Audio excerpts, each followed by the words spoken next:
place on the traditional lands of the Syilx Okanagan people, and we thank them for this beautiful park. Today is a difficult day. It's a difficult day for the family, but I look around and I see that Zak probably had at least two families. He had the family that he belonged to, but he had the family who adopted him, the BC wildfire fighters. And we are here to acknowledge the service that this young man gave and the ultimate price that he paid. We will hear from people who knew Zak and now have a void created in their lives. Family and friends from across the country will share with us what made him so very special.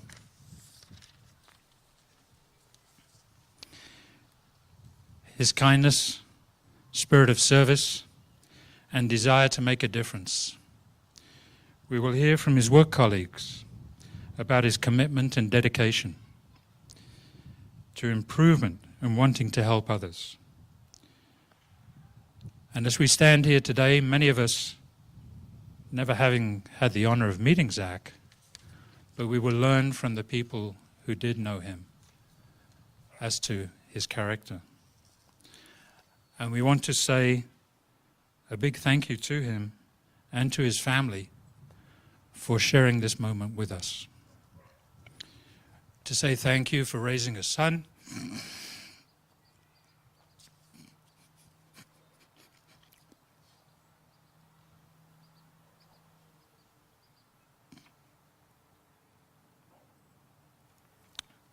a son who is prepared to help others and who headed towards danger in order to protect others. At this time, we would also pay tribute to Zak and all of his colleagues who do so much for us.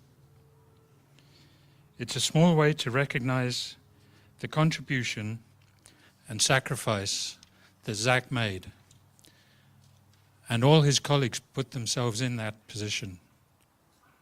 We acknowledge that. So I'd now like to introduce the Big Cat wildfire owner, Mike Smesman, who's going to say a few words.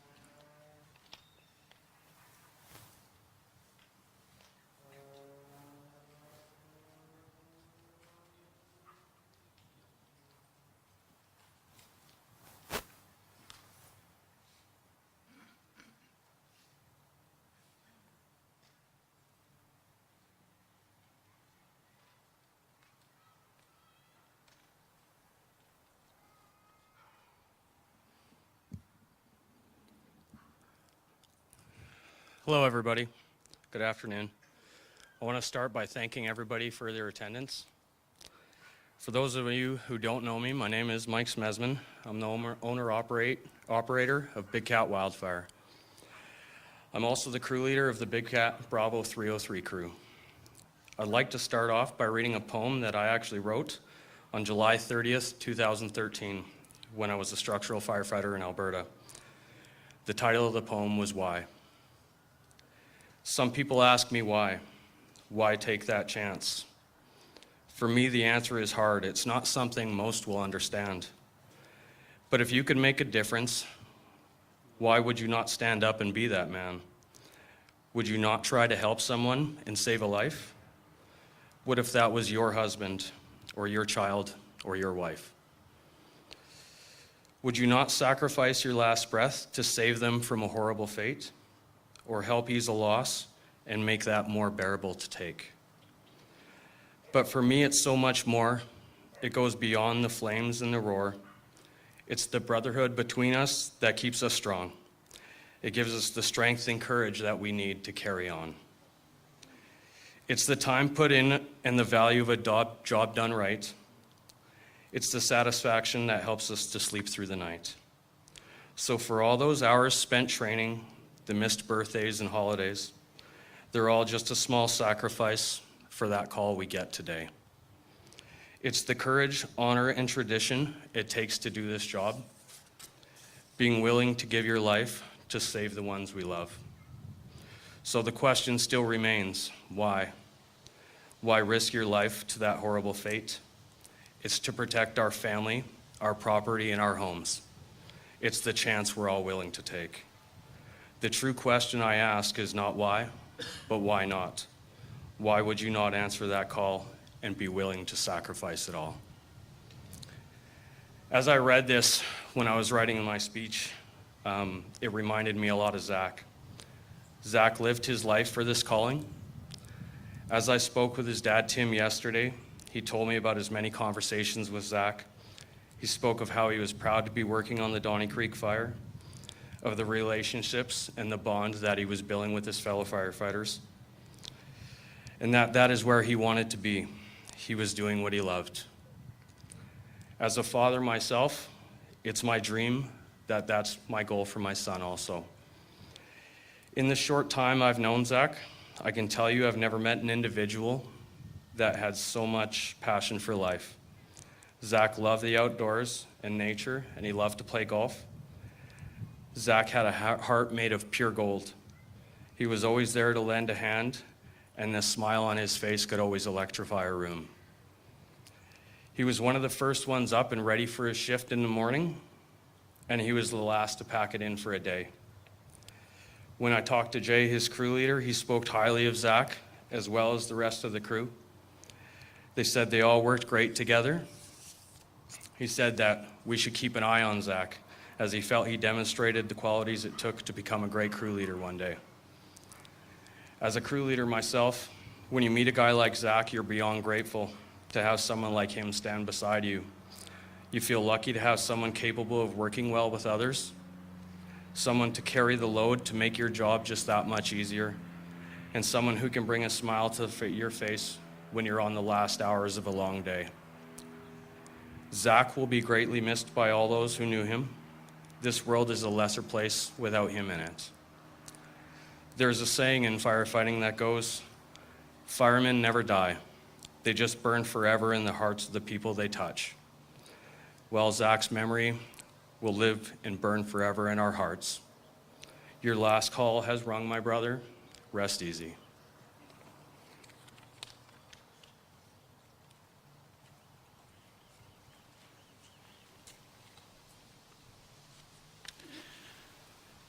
I would now like to introduce Paul Cronick to speak on behalf of the Muise family.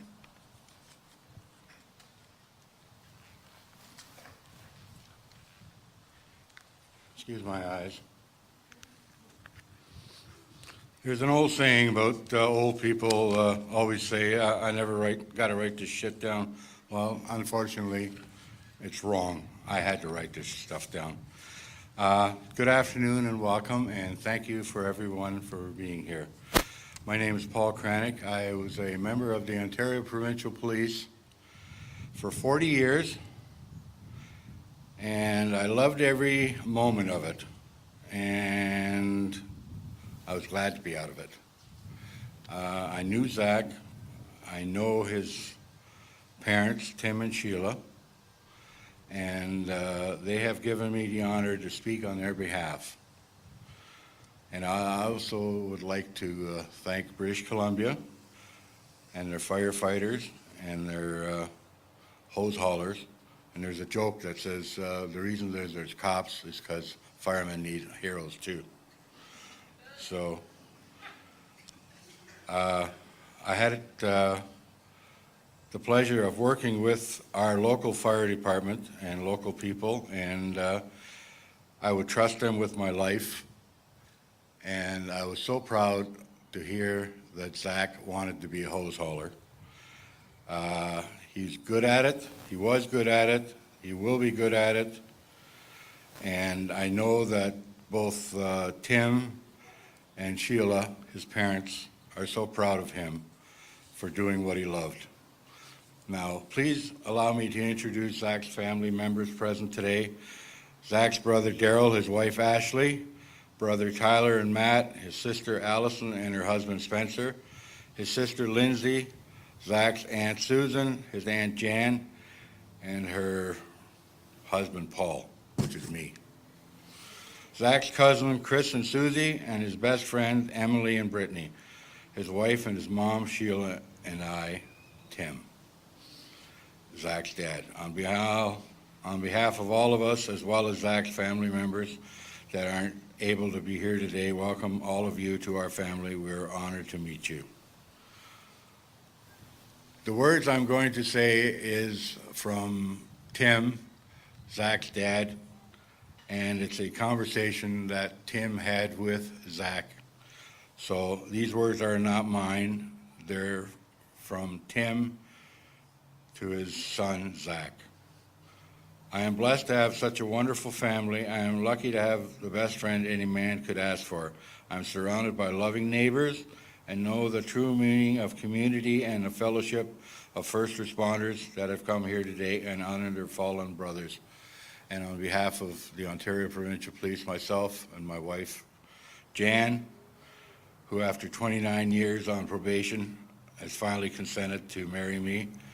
And people have asked why I waited that long. And I said, well, it's because the wife can't testify against her husband. There is no words to describe how a father and mother feel about the loss of their child. I have 2 daughters, and I just can't imagine what Sheila and Tim are going through. It's all that you can do to get through the day. A very wise person told me that it's one moment at a time. Endure the sorrow, celebrate the wonderful memories. Where there's great love, there is great loss.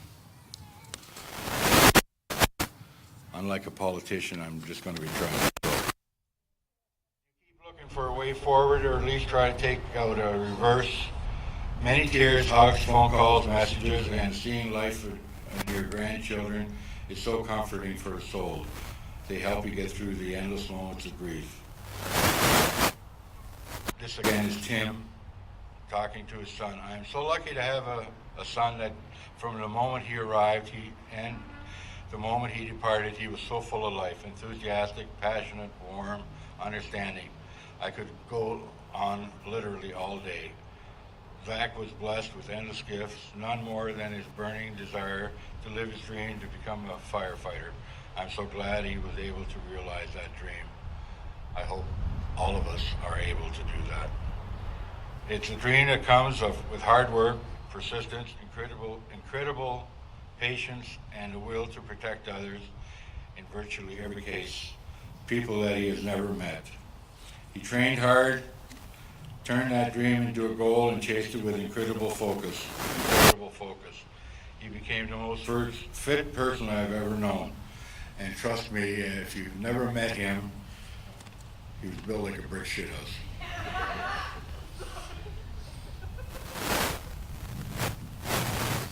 It is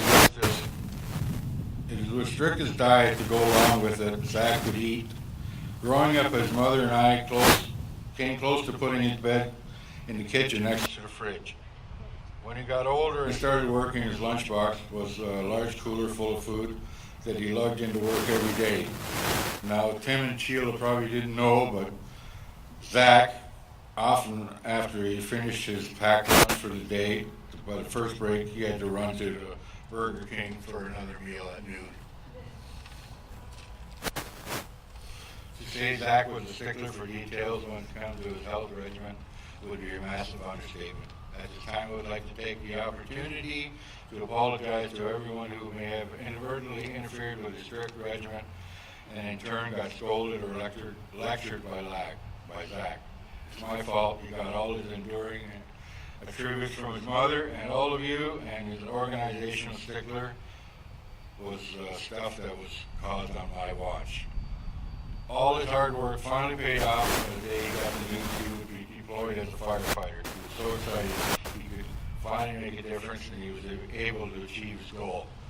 And I know Mike, his boss, his eyes must open up when Zach walks through the door looking for a job. Some guy that's 6'4", fit as a fiddle, and wanting to fight fires. He was now able to be part of a team that was fighting the largest fire in the history of the province. We were all so proud, and we really were, and nervous, and knew he was strong, but we had no scope. We had no idea of the scope of what his and his team had in front of them. Then on July 28th, on a day before he was scheduled to return back to Kelowna for some time off, his life changed for all of us. Life changed for all of us. Last page. Since the tragic day, we have been baffled, hard to find a way forward. When your son chooses a life of service, the pride you feel is unlike anything else. There is one thing I've learned, is that all first responders are immediately part of a brethren, and they understand, and which is really true. When I first joined the Ontario Provincial Police in 1971, my mother always said, "Paul, they're going to go out to kill you." She was wrong. Thank God. I told Tim and Sheila after Zak's passing that everybody in the service industry is pulling the same rope, no matter what. I've got your back, and we certainly do. And I want to thank the people that Zak worked with, the people that he served with, and all the police officers, firefighters, EMS, fire personnel, and the people that we are lucky to have fighting our fires for us. Thank you. And thank you for having Zak's back. Zak was one of them, and he inspired me to honor him and others who give their lives so selfishly. As we all try to move forward, we will honor him and them. I have asked if you or anyone know who is a person who is a first responder. Let them know how much you appreciate them every day. Hug a nurse or anybody that has dedicated their lives to helping people. Smile and tell the person in the military, thank you for your service. Honor is good for the soul, yours, mine, and theirs. I would like to acknowledge and thank all the first responders present today. Thank you for your service, and I really mean that from the bottom of my heart. A special thanks to Mike, Char, and the Big Cat Wildfire family, and all of you who had a chance to work with Zak. You made his dream come true, and you are real life heroes. We will carry on and honor Zak and do the best we can to make him as proud of us as we will always be proud of him. Zak, you'll always be our hero. Thank you for being here, and thank you for honoring my friend, my relative, Kim Sheila. Thank you. Oh, one more thing. I'd like to get the clothes manufacturer out in British Columbia, because their uniforms don't seem to shrink as mine did, or does. Thank you.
Big Cat 1 to dispatch. Big Cat 1 dispatch. dispatch. Go ahead. Dispatch, this is Big Cat 1. Last call for firefighter Zak Muise, Big Cat Bravo 20. Thank you for your service, Big Cat Bravo 20. Rest in peace, Zach. Big Cat 1 clear.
It's been a long day without you, my friend, and I'll tell you all about it when I see you again. We've come a long way from where we began. Oh, I'll tell you all about it when I see you again. When I see you again. Damn, who knew? All the planes we flew, good things we've been through. That I'll be standing right here talking to you about another path. I know we love to hit the road and laugh, but something told me that it wouldn't last. Had to switch up, look at things different, see the bigger picture. Those were the days, hard work forever pays. Now I see you in a better place. How can we not talk about family when family's all that we got? Everything I would do, you were standing there by my side. And now you gon' be with me for the last ride. It's been a long day without you, my friend, and I'll tell you all about it when I see you again. We've come a long way from where we began. Oh, I'll tell you all about it when I see you again. When I see you again.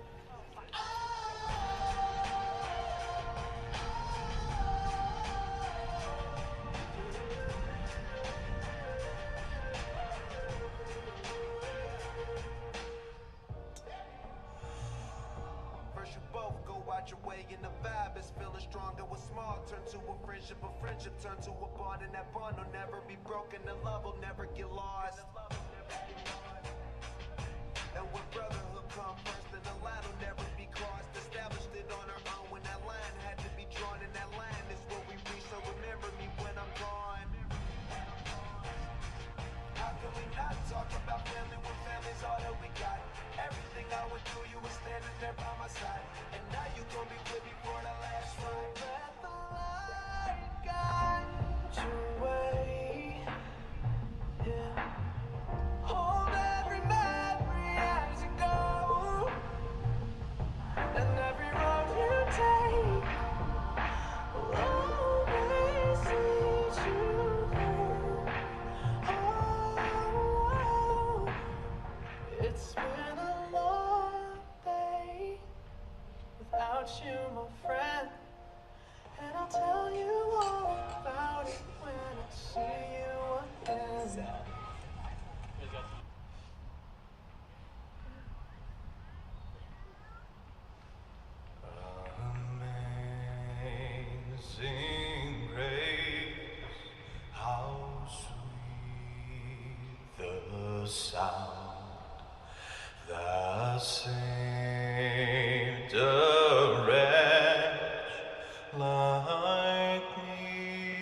was blind, but now I see. 'Twas grace that